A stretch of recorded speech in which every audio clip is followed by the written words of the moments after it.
svojem kratkem referatu bi želel podati nekaj spominov na akademika profesor dr. Vasilija Melika. Čas v bistvu neverjetno hitro mineva in brzi mimo nas. Pred 12 leti, natančneje v torek 3. februarja 2009, smo na Ljubljanskih Žalah pospremili akademika dr. Melika na njegovi zadnji poti. Slovo dragega profesorja, cenjenega prijatelja in mentorja je bilo težko, občutili pa smo ga predvsem tisti, s katerim je v času, ko je bil še med nami, navezal pristne prijateljske stike.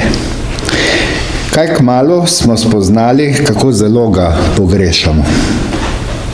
Spoznali smo, da pogrešamo njegovo široko znanje in modrost, njegove nadvse zanimive zgodbice in spomine, njegove nasvete in ideje, njegov svinčnik in papirčke, na katere si je vedno zabeležil kakšno zanimivost, ali pa nas je že naslednji dan razveselil s kakšno informacijo o zadevi, ki sami nismo uspeli priti do dna. Poglej, tu sem bil pa še samski, se je nekoč pošalil v zgodovinskem arhivu Ljubljana, ko sva skupaj gledala ohranjene popisne pole družine Melik iz let 1921, 1928 in 1931. To so bili popisi prebivalstva, ki so dejansko potekali v prvem desetletju njegovega življenja, v času njegovega otroštva. Prvi popis stanovanj, poslovnih prostorov in vsega navzočega prebivalstva so v Ljubljani izvedli 20. decembra 1921. Ker se je Vasil, kot je znano, rodil 17. januarja 1921 v družini znanega slovenskega geografa, akademika dr. Antona Melika, ob popisu prebivalstva decembra 1921 ni dopolnil niti leto dni, zato lahko dejansko, seveda v šali, govorimo o samskem dojenčku. Otrok je bil tudi ob naslednjem pomembnem popisu prebivalstva 31. marca 1931, saj je na kritični datum omenjenega popisa prebivalcev Ljubljane v novo nastali državni tvorbi Jugoslaviji štel komaj dobra 2 meseca, več kot 10 let. Zaslužni profesor in akademik Melik je bil velik zgodovinar, erudit, ki je s svojo znanstveno odličnostjo veliko prispeval k razvoju slovenskega zgodovinopisja. Čeprav je bil specialist za zgodovino dolgega 19. stoletja, je s pomembnimi razpravami posegel tudi v srednjeveško in novoveško zgodovino, kot tudi v novejšo zgodovino 20. stoletja. Njegova bibliografija je občudovanja vredna. Osrednje mesto v njegovem raziskovalnem opusu pa seveda zavzemajo razprave iz slovenske zgodovine 19. stoletja. Zlasti njegove raziskave dobe med marčno revolucijo 1848 in razpadom Habsburške monarhije leta 1918. Ki so v bistvu na novo in izvirno obravnavale temeljne probleme slovenskega narodno-političnega razvoja v 19. stoletju in prispevale tudi k reviziji slovenske zgodovine druge polovice 19. stoletja, saj so ovrkle predvsem iz literarne zgodovine izhajajoče enostranske razlage nekaterih ključnih problemov zgodovine slovenskega narodnega gibanja in procesa nacionalnega oblikovanja v 19. stoletju. Leta 1966 je v sodelovanju s profesor Gestrinom izdal strnjeno slovensko zgodovino od konca 18. stoletja do leta 18, ki je bila kasneje s premembami objavljena v zgodovini Slovencev Cankarjeve založbe 1979 in je še danes temeljno delo za to obdobje. Še pomembnejša pa je gotovo Melikova monografija Volitve na Slovenskem 1861-1918, kjer je natančno analiziral staroavstrijski volilni sistem, volitve na Slovenskem in glavne probleme, s katerimi se je morala spopadati takratna slovenska politika. To temeljno delo za zgodovino Slovencev v ustavni dobi je leta 1997 išlo tudi pri založbi Belau na Dunaju z naslovom Wahlen in Alten Österreich. Profesor Melik se je zapisal v zgodovinopisje tudi s svojimi komentarji in spremnimi besedami k spominom nekaterih pomembnih slovenskih politikov, kot so Vošnjak, Šuklje, Hribar, Ravnihar, ter s celo vrsto daljših in krajših razprav v domačih in tujih revijah ter zbornikih, katerih izbor je leta 2003 izšel v obsežni knjigi Slovenci 1848-1918. Iz njegove zajetne bibliografije je hkrati razvidno, da se je ukvarjal tudi z gospodarsko, demografsko in upravno zgodovino, s kulturno in socialno zgodovino Slovencev, z zgodovino vsakdanjega življenja in meščanstva. Njegova razprava o rasti mestnega prebivalstva na Slovenskem pred Prvo svetovno vojno, ki jo je objavil leta 1956 v Ekonomski reviji, je še danes primarna, temeljna in nepogrešljiva, žal včasih, kar nas več kot samo preseneča, tudi spregledana, saj je zelo pomembna za raziskovanje procesa urbanizacije na Slovenskem. Naj spomnim, da je zelo pronicljivo tudi Melikovo razmišljanje o zgodovini vsakdanjega življenja, o temi, ki je podobno kot drugot v modernem zgodovinopisju skušala postati del zgodovinopisja in se poskušala otresti stigme, da gre za navadno etnologijo, s katero se pač naj ukvarjajo etnologi. Če danes čutimo, pravi Melik, da je treba v znanstveno raziskovanje preteklosti vključiti tudi vsakdanje življenje, ta misel v celoti ni nova.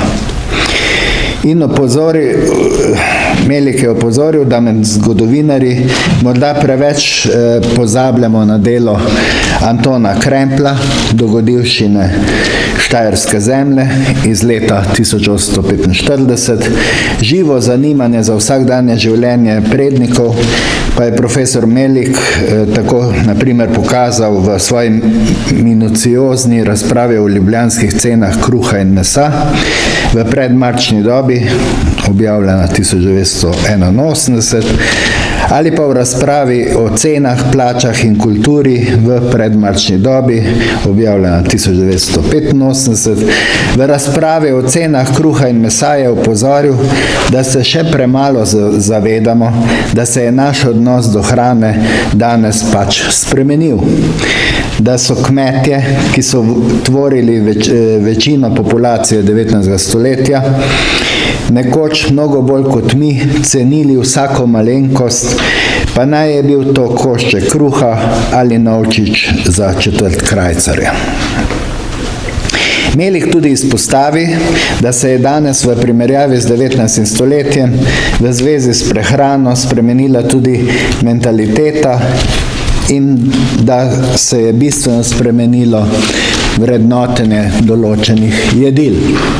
Naprimer, ko hudomušno zapiše: pečene piške, nekdanji simbol vsega dobrega, danes ne predstavljajo nič posebnega.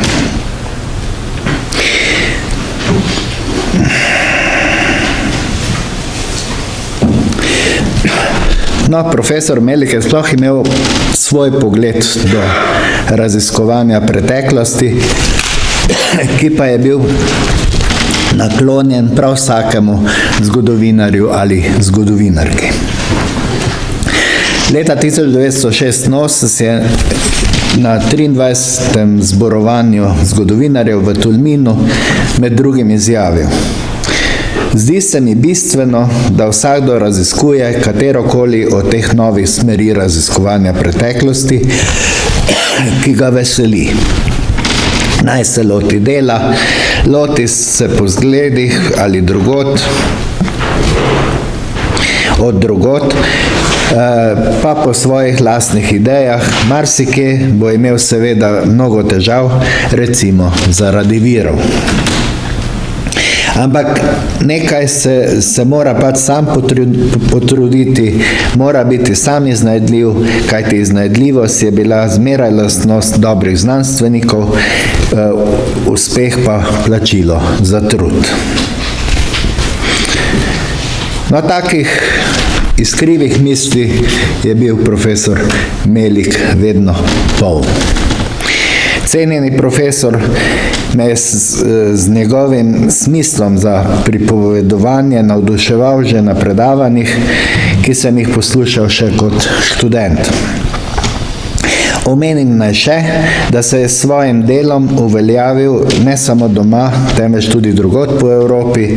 Leta 1991 je zaradi obsežnega in raznolikega znanstvenega opusa od avstrijske raziskovalne skupnosti prejel prestižno Gindelijevo nagrado, naslednje leto pa je dobil še avstrijski častni križec za znanost in umetnost. Ob 80-letnici leta 2001 ga je Zveza zgodovinskih društev Slovenije, pa tudi več lokalnih društev, imenovala za svojega častnega člana, leta 2002 pa ga je predsednik republike odlikoval s srebrnim častnim znakom Republike Slovenije.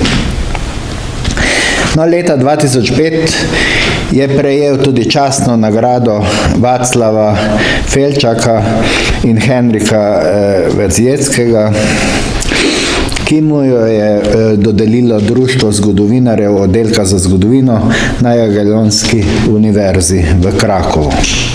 Profesor Melik nam je pravzaprav veliko dal, tako mlajšim kot starejšim.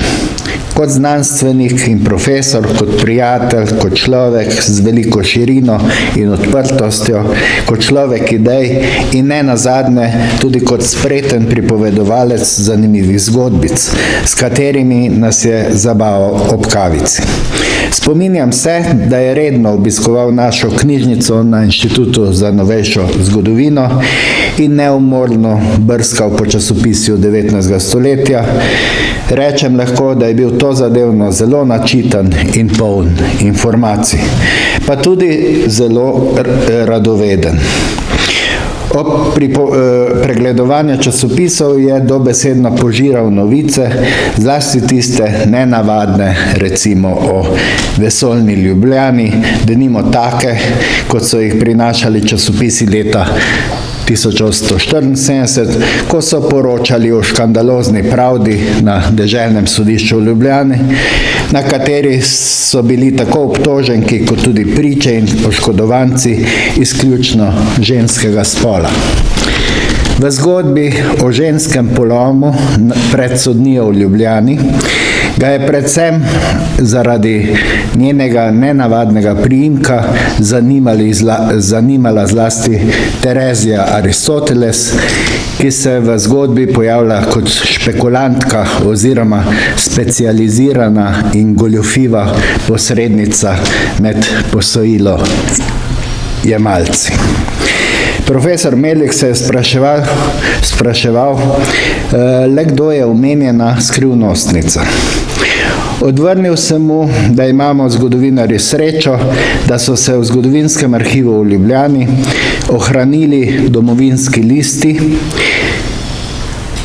in da lahko z njihovo pomočjo izbrskamo, kdo je bila pač ta skrivnostna gospa Terezija Aristoteles. Odpravil sem se najprej v omenjeni arhiv, ter med starimi, to je stara serija domovinskih listov, naletel na domovinski list ljubljanskega trgovca z lesom Jožefa Aristotelesa. Mož zvenečega priimka je svojo prevarantsko soprogo Terezijo, rojeno Dic, videl veliko sveta, preden se je ustalil v Ljubljani. Prvi sin Peter Pavel je namreč privekal na svet leta 1851 v daljni Rusiji, namreč v Odesi. Drugorojenec Jožef leta 1857 v Salzburgu, hči Lucija pa že v Ljubljani leta 1860. No, od takrat pa do nesrečnega poloma matere Terezije na ljubljanski Sodni so stanovali v Kapucinskem predmestju na nekdanji Tržaški cesti številka 23. Profesor dr. Melik je bil informacije o zvenečem priimku Aristoteles seveda kot vedno zelo vesel. Dovolite mi, da omenim še zgodbico o oropanem poštarju. Spominjam se, da je v času, ko so v javnosti krožile zgodbice o drzno oropanih poštarjih, samo zamahnil z roko in rekel, češ, da to pravzaprav ni nič novega. Ker sem se takrat ukvarjal z raziskavo smrtne kazni, me je opozoril na glasovitega roparskega morilca Enrika Plemenitega Francesconija, s katerim sta oktobra